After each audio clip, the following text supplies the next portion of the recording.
दोस्तों क्या आप भी आईओसी का ही शेयर होल्डर हो? तो देखा जाए दोस्तों तो ऑलमोस्ट 172 रुपीज़ का ही स्टॉक्स में प्राइजेस है इसका। 5 डेज़ का रिटर्न, 1 मंथ का रिटर्न, 6 मंथ का एंड दोस्त बाकी के रिटर्न भी देख सकते हो कि कैसा है।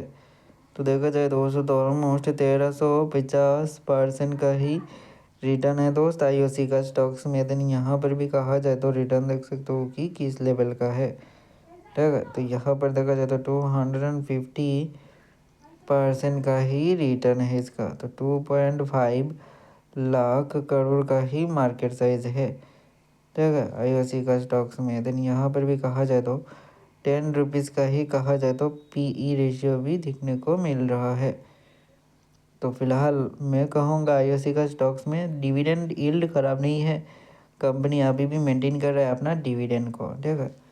तो फिलहाल आज के लिए इतना ही, मिलते हैं किसी नए वीडियो के साथ। मैं God bless you, good bye.